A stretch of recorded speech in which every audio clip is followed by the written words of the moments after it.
नमस्कार, good morning, शुभ प्रभात। मैं हृदेश मिश्रा आप सभी का स्वागत करता हूं डिकोड एग्जाम के इस डेली करंट अफेयर्स प्रोग्राम में। कैसे हैं आप सभी लोग? आई होप आप सभी लोग अच्छे होंगे, अपनी पढ़ाई को बहुत ही बेहतर ढंग से कर रहे होंगे। अगर नहीं कर रहे हैं तो करना शुरू कर दीजिए। होली के बाद आपके पास समय बिल्कुल भी शेष नहीं रहेगा कि आप अपनी तैयारी को बेहतर ढंग से कर पाएं। और डेट आरोग्य भैया कभी भी आ सकती है, इसलिए बिना किसी लाख लपेट के आप लोग पढ़ना शुरू कर दीजिए। और आपके लिए होली के उपलक्ष्य में एक सुंदर सा बढ़िया सा ऑफर है। आइए हम देखते हैं कि क्या ऑफर है।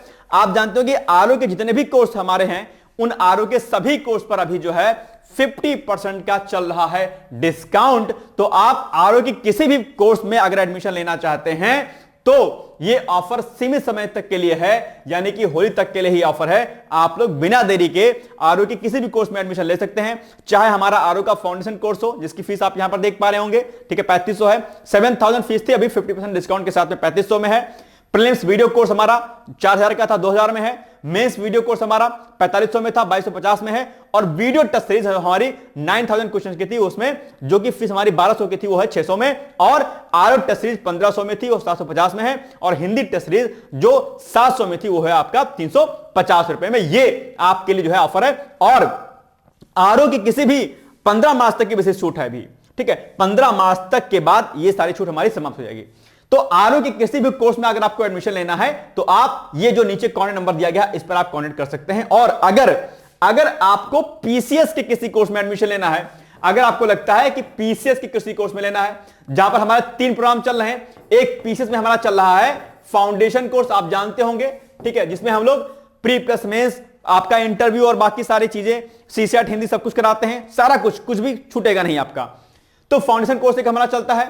एक हमारा चलता है आपका पीसीएस प्री का जो है, पीसीएस प्री का जो है टेस्ट चलता है। 12000 क्वेश्चन, बहुत अच्छी टेस्ट सीरीज है आपके लिए, बहुत बेहतर टेस्ट सीरीज है। 12000 क्वेश्चन की वो चल रही है हमारे यहां पर। इसके अलावा पीसीएस का जो आपका मेंस आंसर राइटिंग प्रोग्राम है वो भी चल रहा है। मेंस आंसर राइटिंग प्रोग्राम वो भी अभी ऑफर में है। तो पीसीएस के जितने कोर्सेज हैं हमारे यहां पर, उनमें भी 15 मार्च तक आपको ऑफर चल रहा है। और इसके लिए आप हमारे नंबर, कौन सा नंबर, 8604440920 पर आप हमसे संपर्क कर सकते हैं। 8604440920 पर, ठीक है। ये अगर आपको पीसीएस में किसी कोर्स में लेना है, या अगर आपको कोई डाउट है, तैयारी कैसे करें, कोई प्रॉब्लम है, आपको कुछ भी समझ नहीं आता है, किसी भी हेल्प के लिए आप इस नंबर पर मेरे सीधे आप कांटेक्ट कर सकते हैं, 8604440920 पर, ठीक। तो ये एक छोटी सी सूचना आपको देनी थी, आप लोग इसको ज्वाइन कर लीजिएगा, ठीक है। चलिए अब हम आते हैं सीधे तौर पर जो है आज के करंट अफेयर्स पर। कल हमने आपसे प्रश्न पूछा था कि बताओ सांसदों की अयोग्यता संबंधी विवाद पर कौन निर्णय देता है? तो वो देता है निर्वाचन आयोग। लेकिन जो है निर्वाचन आयोग निर्वाचन आयोग के परामर्श से कौन? राष्ट्रपति निर्वाचन आयोग से जो है परामर्श लेगा, उसके बाद जो है सांसदों की अयोग्यता संबंधित विवाद पर निर्णय देगा, ठीक। याद देखिएगा। चलिए अब पहला हमारा आज का टॉपिक है कि मुंबई आतंकी हमले के आरोपी तहव्वुर राणा को अमेरिकी सुप्रीम कोर्ट द्वारा उसकी जो है ये उसने एक जो है केस किया था कि भाई हमको जो है वहां पर अब भारत ना जाने दिया जाए। ये तहव्वुर राणा ने सुप्रीम कोर्ट में जो है अपनी बात रखी थी कि भाई हमको जो है अगर भारत भेजा गया तो वहां पर हम पर प्रताड़ना होगी। तो इस बात को जो है सुप्रीम कोर्ट ने अमेरिका के सुप्रीम कोर्ट ने खारिज कर दिया। बोला ना आपको तो भैया जाना ही जाना है। आप लोग को पता होगा प्रधानमंत्री नरेंद्र मोदी जब अमेरिका की यात्रा पर गए थे तो उसी समय डोनाल्ड ट्रंप, जो कि अमेरिका के राष्ट्रपति अभी दूसरे कार्यकाल के लिए बनाए गए हैं, उन्होंने कहा था कि हम तहव्वुर राणा को अब जो है उनका प्रत्यार्पण करेंगे। कहां के लिए? भारत के लिए। आप जानते होंगे मुंबई हमले का ये कहीं ना कहीं जो है दोषी था, और अमेरिका में भी दरअसल इस हमले का दोषी सिद्ध किया गया था। किसको? तहव्वुर राणा को, ठीक है। अब तहव्वुर राणा की मुश्किलें बढ़ने वाली हैं, ठीक है। तो अमेरिकी सुप्रीम कोर्ट से 26/11 मुंबई आतंकी हमले के आरोपी तहव्वुर राणा को बड़ा झटका लगा। कोर्ट ने उसकी याचिका जो है खारिज कर दी। यानी कि तहव्वुर राणा ने एक याचिका जो है क्या की थी, यहां पर डाली थी, यात्रा के यहां पर याचिका होगा, ठीक है। तो इस याचिका को अब फाइनली सुप्रीम कोर्ट ने कहा कि ना, हम इसको खारिज करते हैं, आपको तो भैया जाना पड़ेगा भारत, ठीक। तो यह अपने आप में एक बड़ी डिप्लोमैटिक जीत है भारत की इस मामले को लेकर के, ठीक। कोर्ट ने उसकी याचिका खारिज कर दी जिसमें उसने भारत प्रत्यार्पण पर रोक लगाने की मांग की थी। इस फैसले के बाद अब तहूर राणा के भारत भेजे जाने का रास्ता क्या हो गया, पूरी तरीके से साफ हो गया। अब कोई रोक टोक नहीं लगने वाली है। ठीक है, पाकिस्तानी मूल का कनाडाई नागरिक तहूर राणा ने अमेरिकी सुप्रीम कोर्ट में इमरजेंसी एप्लीकेशन फॉर स्टे दायर किया था। ये एक याचिका खारिज की थी, भैया हमको तो नहीं जाने दो।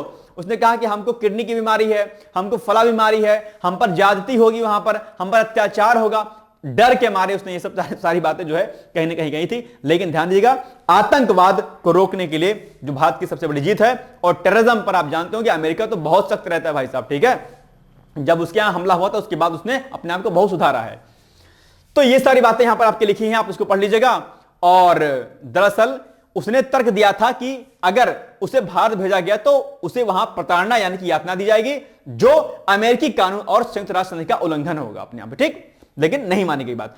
तहूर राणा का संबंध पाकिस्तानी अमेरिकी आतंकवादी डेविड कोलमैन हेडली से भी है, जो मुंबई हमले की साजिश रचने वालों में शामिल था। अमेरिका में भी उसे आतंकी संगठन ने समर्थन देने का दोषी पाया गया था। मुंबई आतंकी हमला आप सभी लोगों को याद होगा, हो सकता है आप में से किसी का जन्म ना हुआ हो, लेकिन हम लोग तो थे उस समय। आई थिंक शायद मैं हाई स्कूल में था, शायद 9th या हाई स्कूल में ऐसे था, कुछ याद नहीं मुझे। ठीक है, तो ये एक बड़ा हमला था देश पर और इसमें कई लोग मारे गए थे। आप सभी लोग जानते होंगे, मुंबई के लोग तो इससे परिचित ही होंगे। तो एक इस पर जो है इन्हीं को सजा जो है देनी है अभी फिलहाल। ठीक है, चलिए। तो हाल ही में किस देश के सुप्रीम कोर्ट के द्वारा 26/11 मुंबई आतंकी हमले के आरोपी तहूर राणा को भारत भेजने का फरमान जारी कर दिया गया है? अमेरिका के सुप्रीम कोर्ट के द्वारा। ठीक, बस हो गया आपका सही उत्तर। क्या आपका हो जाएगा D is the right answer. ठीक, चलिए। जन औषधि दिवस भाई साहब 7 जो है मार्च को जन औषधि जो है यह दिवस मनाया जाता है, आप जानते होंगे। ठीक है, और जन औषधि केंद्र भी अलग अलग जगह पर खोले गए हैं, आप ये भी जानते होंगे। जेनेरिक जो मेडिसिन होती हैं उनके बारे में जागरूकता फैलाने के लिए, और उनको क्योंकि जेनेरिक मेडिसिन इफेक्टिव भी होती हैं और सस्ती भी होती हैं, तो इसी के दरअसल ये आपका जो है मनाया जाता है क्या आपका ये जो जन औषधि दिवस है। ठीक है, वर्तमान में देश भर में 15,000 से अधिक जन औषधि केंद्र खोले जा चुके हैं, आप जानते होंगे, जो देश के सभी जिलों को कवर करते हैं।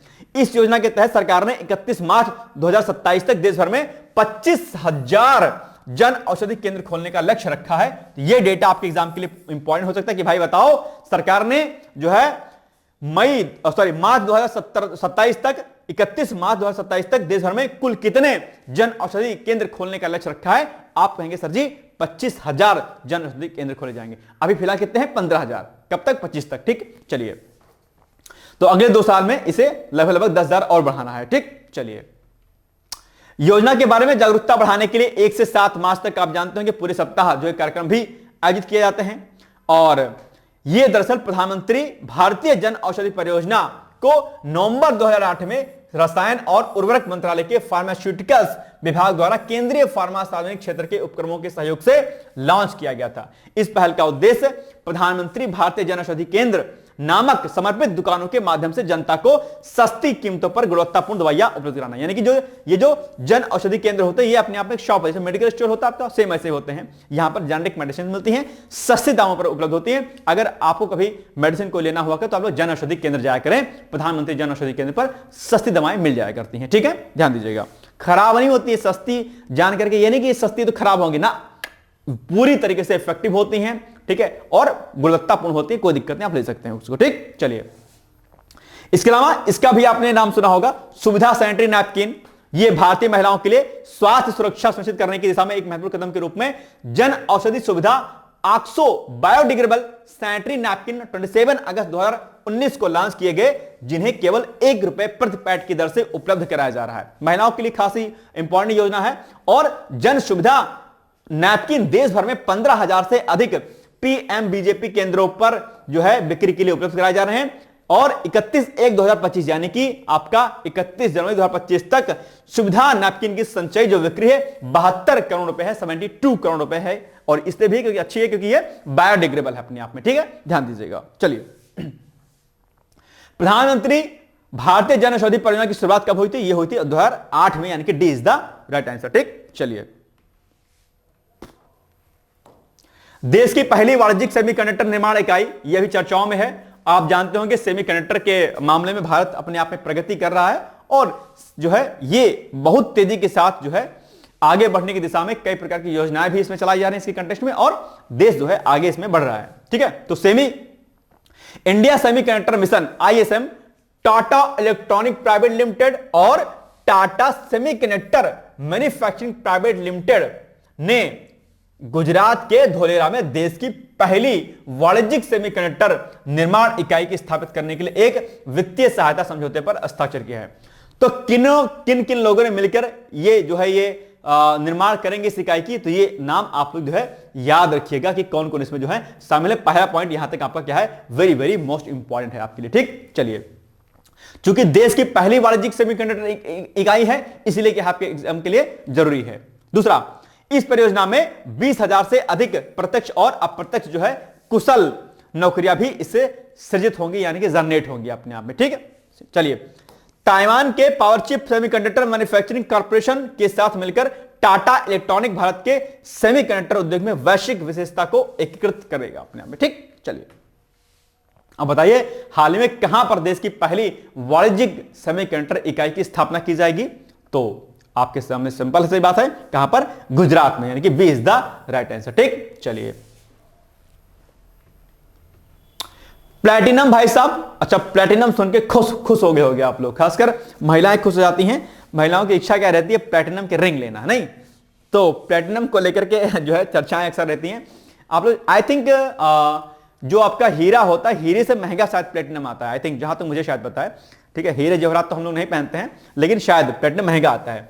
प्लैटिनम के रिंग नहीं जल्दी से मिल जाए तो मजा आ जाए महिलाओं को, है नहीं?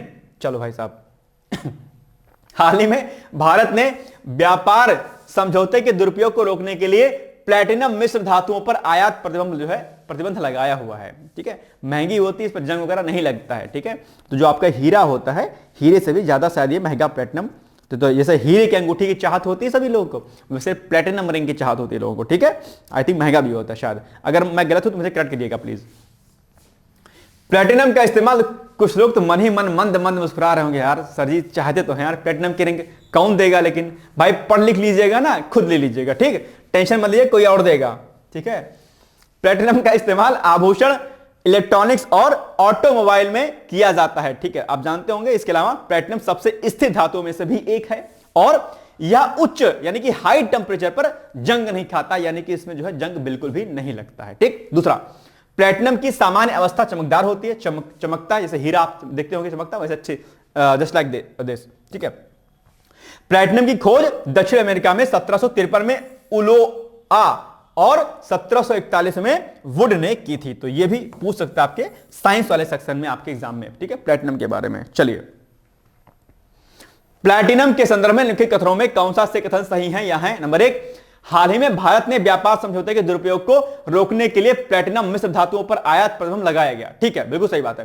प्लैटिनम का इस्तेमाल आभूषण, इलेक्ट्रॉनिक्स और ऑटोमोबाइल में किया जाता है, बिल्कुल सही बात है। यहां पर किया जाता है, तो दोनों कथन हो जाएंगे आपके सही, यानी कि सी इज द राइट आंसर।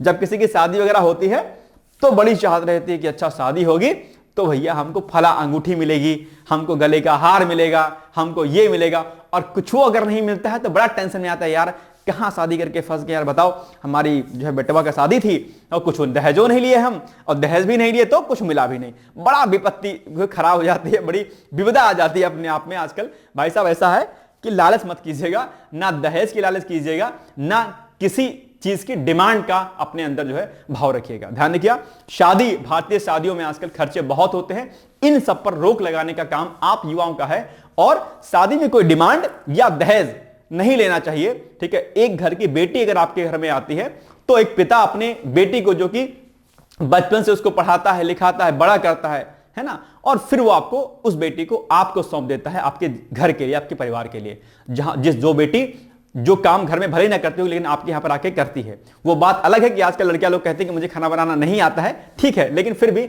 एक लड़की आपके घर में आकर के आपके पूरे घर को क्या करती है, संवार देती है।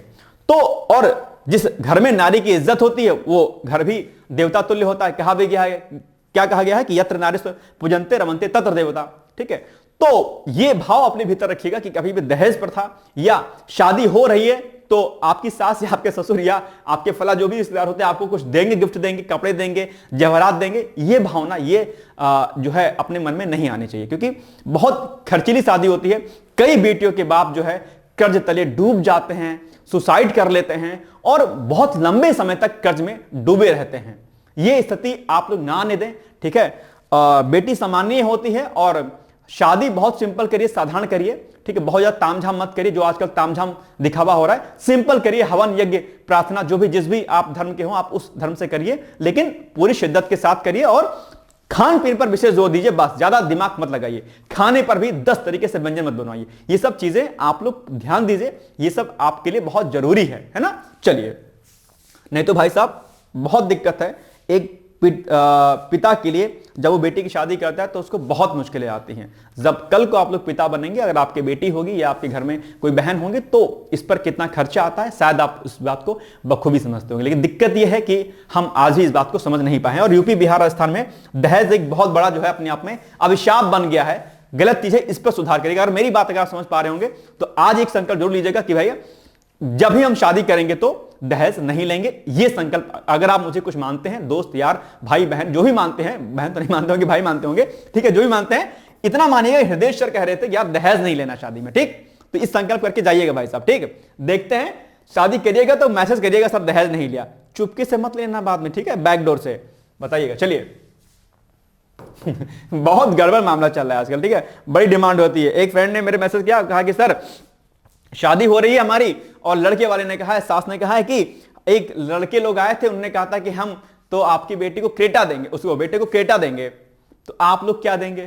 तो आप बताइए, ये स्थिति आ गई है भाई साहब, है कि क्या बताया जाए। खैर, ये सब चीजें देखिए, आप लोग पढ़ाई लिखाई करते हैं, ये मैं इस टॉपिक से हट के आपसे बात कर रहा हूं, आप चाहे तो वीडियो हटा दीजिएगा मेरा, लेकिन ये सब बातें आप लोग ध्यान दिया करिए, ये हमारे लिए बहुत जरूरी है। अगर हम इस पर ध्यान नहीं देंगे तो शायद और कौन ध्यान देगा, है ना। आप यूथ हैं, आप युवा हैं, आपके कंधों पर देश है, आप परिवर्तन कर सकते हैं। कहा भी गया है कि हम सुधरेंगे युग सुधरेगा, हम बदलेंगे युग बदलेगा, है ना। हम अपने में सुधार कर लें, सब सही हो जाएगा। चलिए आगे, विजयानंद पटनायक, इनका नाम भाई साहब आपने सुना होगा, खूब सुना होगा, और इनको दरअसल बिजू पटनायक के नाम से भी जाना जाता है। तो इनका जन्म होता है, और ये उड़ीसा के पूर्व मुख्यमंत्री भी रह चुके हैं, ठीक। इनका जन्म होता है 5 मार्च 1916 को और निधन होता है इनका 17 अप्रैल 1997 में। उन्हें बिजू पटनायक के नाम से भी जाना जाता है। 1961 में उड़ीसा के मुख्यमंत्री बने थे ये, और उन्होंने कालिंग फाउंडेशन की भी स्थापना की थी, जिसका मुख्य उद्देश्य विज्ञान के क्षेत्र में ज्ञान का जो है प्रचार प्रसार करना था। ज्ञान क्या नहीं होगा, ज्ञान क्या होगा, ज्ञान का प्रचार प्रसार करना था। स्वतंत्रता संग्राम में भी इन्होंने पार्टिसिपेट किया था, और इसी के लिए इंडोनेशिया सरकार ने उन्हें दरअसल भूमिपुत्र की उपाधि से भी सम्मानित किया था। तो यह भी फैक्ट आपके एग्जाम में पूछा जा सकता है, ठीक। चलिए, निम्नलिखित कथनों में कौन सा से कथन सही है? यहां है नंबर 1, विजयानंद पटनायक का जन्म 5 मार्च 1916 को हुआ था, ठीक बात है। दूसरा, 1961 में वे उड़ीसा के मुख्यमंत्री बने थे, बिल्कुल सही बात है। तो दोनों कथन हो जाएंगे सही, यानी कि सी इज द राइट आंसर, ठीक। चलिए आगे, विदेश मंत्री एस जयशंकर 4 से 9 मार्च तक यूनाइटेड किंगडम और आयरलैंड की आधिकारिक यात्रा पर हैं। आप जानते होंगे विदेश मंत्री जी खूब ज्यादा जो है अलग अलग देशों की यात्रा करते हैं। विदेश मंत्री और हमारे प्रधानमंत्री नरेंद्र मोदी, दो व्यक्ति ऐसे हैं जो खूब देशों की यात्रा करते हैं। कई बार इस पर कॉन्वर्सेशन होता है, लेकिन ध्यान दीजिएगा, ये जितनी यात्राएं होती हैं आपके देश की सामरिक, आर्थिक, राजनीतिक दृष्टिकोण से बहुत महत्वपूर्ण है, और देश की स्थिति बहुत मजबूत हो रही है विगत कई वर्षों से, ठीक। ध्यान दीजिएगा। तो विदेश मंत्री एस जयशंकर 4 से 9 मार्च तक यूनाइटेड किंगडम और आयरलैंड की आधिकारिक यात्रा पर गए हुए हैं। विदेश मंत्री एस जयशंकर ने आयरलैंड की अपनी यात्रा की शुरुआत ट्रिनिटी कॉलेज के प्रतिष्ठित जनरल पोस्ट ऑफिस संग्रहालय से किया इन्होंने। आप जानते होंगे आयरलैंड, ये जो आपका आयरलैंड है छोटा सा देश है, लेकिन भारत के पॉइंट ऑफ से बहुत ही इंपॉर्टेंट है आपके लिए, ठीक। जनरल पोस्ट ऑफिस म्यूजियम में दर्शाए गए 1916 के ईस्टर विद्रोह का उपनिवेशवाद से स्वतंत्र होने के लिए लड़ने वाले बहुत से लोगों के लिए विशेष महत्व रखता है। कौन? ये जो आपका ये म्यूजियम बना हुआ है वहां पर। भारत और आयरलैंड साझा लोकतांत्रिक मूल्यों, सांस्कृतिक संबंधों और बढ़ते आर्थिक जुड़ावों पर आधारित मैत्रीपूर्ण द्विपक्षीय संबंध साझा करते हैं, यानी कि दोनों का संबंध बढ़िया है हर तरीके से। विदेश मंत्री जयशंकर ने 7 मार्च को आयरलैंड के राष्ट्रपति माइकल डी हिंग से भी मुलाकात की थी, ठीक। चलिए आगे, भारत आयरलैंड के बीच संबंध 19वीं सदी से हैं, जब बड़ी संख्या में आयरिश लोग ब्रिटिश सिविल सेवा, चिकित्सा, इंजीनियरिंग और सैन्य सेवा में शामिल हुए थे। तब से जो है ये संबंध हमारा बना हुआ है जो है आइसलैंड के साथ में। ठीक, चलिए विदेश मंत्री, भाई साहब आज बड़ी मिस्टेक हो गई है, क्या बात है, विदेश मंत्री एस जयशंकर होगा, एस जयशंकर। विदेश मंत्री एस जयशंकर ने कब यूनाइटेड किंगडम और आयरलैंड की आधिकारिक यात्रा की? तो ये कि भैया कब, जल्दी बताओ। अभी तो जस्ट हमने आपको बताया है, ए 4 से लेकर 9 मार्च 2025 के मध्य में। ये देखो 4 से 9 मार्च अभी आपको लिख जाएगा, ये देखिए। ठीक, सही है। चलिए चक्रवात अल्फ्रेड, ये भी चर्चाओं में रहा है, और चक्रवात अल्फ्रेड दरअसल अभी ऑस्ट्रेलिया में इसने जो है अपना प्रकोप ढाया, और चक्रवात पर कई प्रकार के प्रश्न पूछे जाते हैं, जिसको हम लोग साइक्लोन कहते हैं। ठीक है, साइक्लोन का उल्टा एंटी साइक्लोन होता है। चक्रवात में तेज आंधी तूफान आता है, और एंटी साइक्लोन में जो है क्या होता है, आपका शांत मौसम होता है। चक्रवात के लिए 2-3 कंडीशन अप्लाई होती हैं, जैसे के लिए एक जो है खास टेम्परेचर, कोरोलिसिस बल आदि। ठीक है, और चक्रवात 2 प्रकार के होते हैं, एक उष्ण कटिबंधीय चक्रवात, और एक कौन सा होता है, मैंने कई बार आपको क्लास में बताया, मुझे बताइएगा।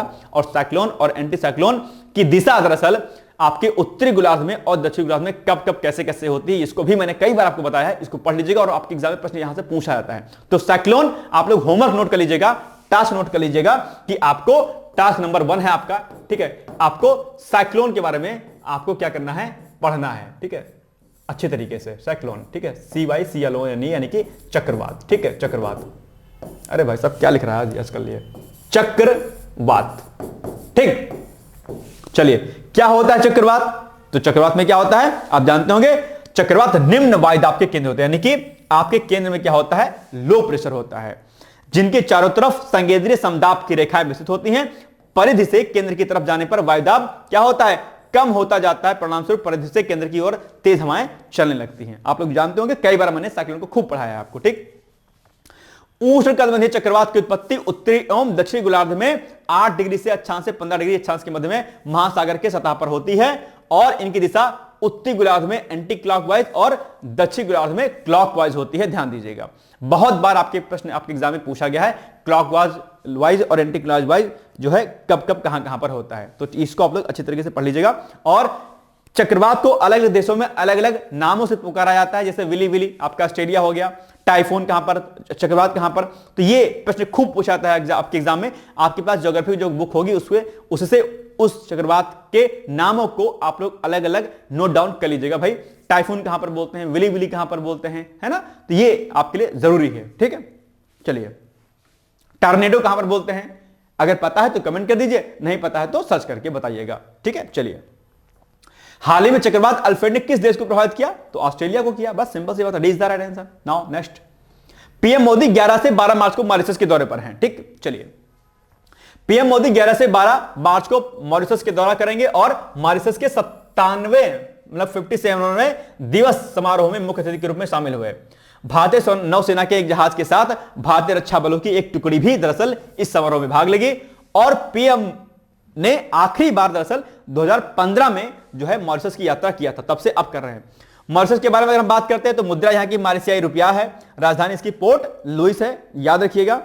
और मॉरिशस हिंद महासागर में स्थित क्या है, एक द्वीप देश है। ठीक, दूसरा यहां मेडागास्कर के पूर्व और दक्षिण पूर्वी अफ्रीकी तट पर स्थित है, और मॉरिशस का सबसे करीबी पड़ोसी कौन सा है, रियूनियन द्वीप जो है ये। मॉरिशस द्वीप विलुप्त हो चुके डोडो पक्षी के अंतिम और एकमात्र घर के रूप में भी जाना जाता है, जो कि आपके लिए क्या हो जाता है, महत्वपूर्ण। डोडो पक्षी के बारे में आप लोग जानते होंगे, पढ़ते भी होंगे, है ना, डोडो पक्षी। चलिए 2015 में भारत में, ठीक है, भारत ने कर लीजिए, भारत ने अगालेगा द्वीप के विकास के लिए मॉरिशस के साथ एक समझौता ज्ञापन पर हस्ताक्षर किया था। यह अगालेगा द्वीप आपके लिए बड़ा इंपॉर्टेंट है। अगालेगा द्वीप से हिंद महासागर में भारत की स्थिति बहुत मजबूत होती है, तो आपके एग्जाम में अगालेगा द्वीप के बारे में प्रश्न बन सकता है मुख्य परीक्षा में आपके लिए। ठीक है, इस पर भारत सरकार अपना पोर्ट भी बना रहा है, हेलीपैड बना रहा है, और कई सारे जो चीजें यहां पर इस अगालेगा द्वीप पर कर रहा है, जो कि मॉरिशस से लगभग 1000 किलोमीटर की 1100 किलोमीटर की दूरी पर अवस्थित है। तो ये मॉरिशस का एक द्वीप है छोटा सा, ठीक है, लेकिन भारत के पॉइंट ऑफ व्यू से अगालेगा द्वीप बहुत ज्यादा जो है इंपॉर्टेंट रोल प्ले करेगा। यह दरअसल सामरिक दृष्टिकोण से बहुत महत्वपूर्ण है, और अगालेगा द्वीप पर अगर भारत की अवस्थिति है तो हिंद महासागर में दरअसल भारत की अवस्थिति बड़ी मजबूत होती है, और हिंद महासागर में आप जानते होंगे चीन की आक्रामक नीति कहीं ना कहीं रहती है, तो उसको काउंटर करने के लिए जो है हमारा ये अगालेगा जो द्वीप है ये बहुत ही महत्वपूर्ण है आपके लिए। ठीक है, तो आपके एग्जाम में इस पर प्रश्न आपके एग्जाम में पूछा जा सकता है, याद रखिएगा। ठीक, चलिए यह दक्षिण पश्चिम हिंद महासागर में मॉरिशस से 1122 किलोमीटर दूरी पर है। ठीक है, अब बताइए प्रधानमंत्री नरेंद्र मोदी मॉरिशस की यात्रा पर कब गए थे? तो अभी तो हमने आपको बताया कब गए थे, बी 11 से 12 मार्च। ठीक है, 2025। चलिए अब आप लोग बताइए, प्रश्न जो है आपके सामने एक है, ये आज का अभ्यास प्रश्न है। ठीक है, नील हरित शैवाल निम्नलिखित में से किस एक फसल की पैदावार बढ़ाने के लिए जैव उर्वरक के रूप में कार्य करता है, ये आपको बताना है। जल्दी से मुझे इसका कमेंट करके बताइएगा। बाकी उत्तर लेखन कार्यक्रम चल रहा है, पीसीएस की 12,000 प्लस टेस्ट, 12,000 प्लस प्रश्नों के टेस्ट सीरीज फ्री के हमारा चल रहा है, आप लोग इसको ज्वाइन करिएगा। 15 मार्च तक इस पर ऑफर भी चल रहा है, ऑफर का फायदा उठाइए। तो पीसीएस प्री की टेस्ट सीरीज ज्वाइन करिए, पीसीएस मेंस का आंसर राइटिंग प्रोग्राम ज्वाइन करिए, और पीसीएस का फाउंडेशन कोर्स ज्वाइन करिए, वहां पर भी आपको ऑफर चल रहा है। इसके अलावा आरओ के भी सभी कोर्स पर ऑफर चल रहा है। तो आपको कोई जानकारी चाहिए आप 8604409201 पर आप संपर्क कर सकते हैं मुझसे। ठीक है, तो ये चीजें आज हमने आपको बताई, समझाई। अब हम लोग चलेंगे जो है अगले दिवस की ओर, यानी कि कल हम लोग मिलेंगे आपसे, और तब तक आप लोग पढ़ते रहिए, मस्त रहिए, व्यस्त रहिए। बाकी जो चीजें हमने आपको बताई हैं उस पर आप लोग प्रयास कीजिएगा लिखने का, और टास्क पूरा कीजिएगा। ठीक, all the best and thank you so much, bye bye, take care. दोस्तों, क्या आप पीसीएस अधिकारी बनना चाहते हैं? यदि हाँ, तो डिकोड एग्जाम लेकर आया है यूपी पीसीएस फाउंडेशन कोर्स 2025। यह एक ऑल इन वन कोर्स है जिसमें प्रीलिम्स मेंस दोनों ही परीक्षाओं के लिए वीडियो लेक्चर, एनसीईआरटी और standard books based bilingual notes उपलब्ध कराया जा रहा है। इस कोर्स में प्री और मेंस के सभी प्रीवियस ईयर क्वेश्चंस पेपर भी वीडियो लेक्चर के माध्यम से कोर्स में सम्मिलित होंगे। साथ ही साथ में कोर्स का कंटेंट गुणवत्तापूर्ण होने के साथ ही साथ एग्जाम ओरिएंटेड है, जिससे कोर्स लेने वाले स्टूडेंट्स को कोई भी बाहरी पुस्तक या नोट्स पढ़ने की आवश्यकता न पड़े। इस कोर्स में प्रीलिम्स और मेंस के टेस्ट सीरीज तथा आंसर राइटिंग प्रोग्राम भी शामिल है, जिसके साथ ही साथ टेलीग्राम ग्रुप में रेगुलर टॉपिक वाइज टेस्ट कराए जाएंगे। इसके साथ ही सीसेट, निबंध तथा सामान्य हिंदी की अतिरिक्त कक्षाएं भी चलाई जाएंगी, तथा हमारे कोर्स से परीक्षा में सफल होकर इंटरव्यू देने वाले विद्यार्थियों को इंटरव्यू की भी तैयारी कराई जाएगी, और अंतिम परिणाम कुछ भी हो पूरी फीस उन्हें रिवार्ड के स्वरूप जो है वापस कर दी जाएगी, तथा अगले बैच में उन्हें निःशुल्क प्रवेश प्रदान किया जाएगा। उल्लेखनीय है कि डिकोड एग्जाम एक संस्थान के रूप में 5 वर्ष के अपने सफल कार्यकाल में अब तक 55 से अधिक विद्यार्थियों को विभिन्न परीक्षाओं में अंतिम सफलता दिलाने में अपना सफल योगदान दे चुका है। इस कोर्स की फीस 15,000 रुपये निर्धारित की गई है, लेकिन पहले प्रवेश देने वाले 100 विद्यार्थियों को 3,000 रुपये की विशेष छूट दी जा रही है। और अधिक जानकारी के लिए हमारे संस्थान के नंबर 6307495944 पर संपर्क करें।